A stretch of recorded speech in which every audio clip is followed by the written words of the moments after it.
very happy dito sa program ng ating Pangulo kasi they are putting so much effort, especially dito sa ating mga OFW. And we are, alam niyo naman po, recognized all over the world in terms of our,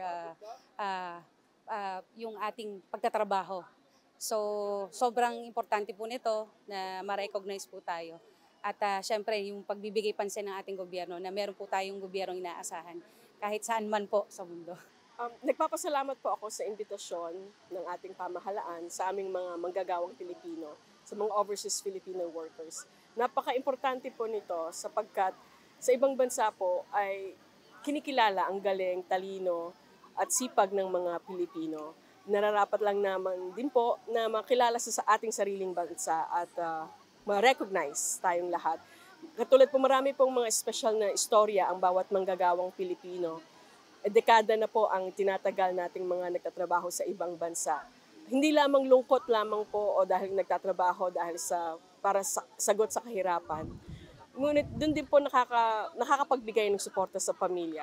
At para po mga success stories na tagumpay ang mga napapakinggan natin. Lalo na po sa pagmamarino, hindi pa po alam ng karamihan sa ating mga Pilipino na marami na rin pong mga babae na nagbabarko at mga opisyales, mga engineers na po. Kadalasan po sa akin ay nagtatanong kung ako yung passenger vessel sa mga nasakyan. Pero marami na rin po talaga na nagsusumikap at nagtatagumpay ng mga mataas na po ang posisyon sa pagbabarko. At ito po ay para pagpapakilala na lahat ng basta kaya natin at magtitiyaga tayo, maabot po natin ang mga pangarap natin. Kaya maraming salamat sa imbitasyon.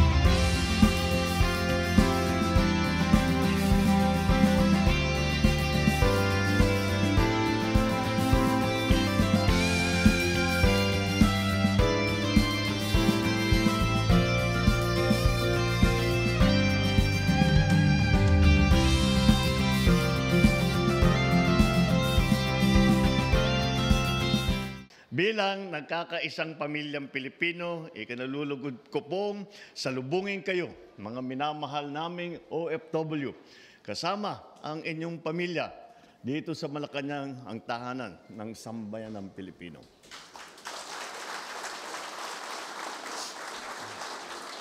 Ito pong pagtitipon natin ngayon ay isa sa mga paraan na pagpapaabot ng aming taus-pusong pasasalamat at pagsasaludo sa inyo.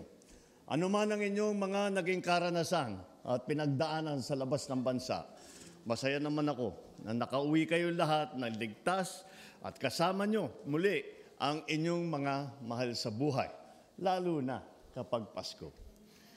Ang inyong tapang at katatagan ay nagsisilbing ilaw ng pag-asa para sa maraming Pilipino.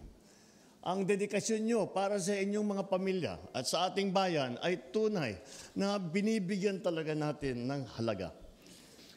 Ang kapalit naman at bunga ng inyong mga sakripisyo ay isang maganda, komportable at maayos na pamumuhay para sa inyong mga pamilya, pag-asenso ng inyong mga komunidad at kaunlaran ng ating buong bansa.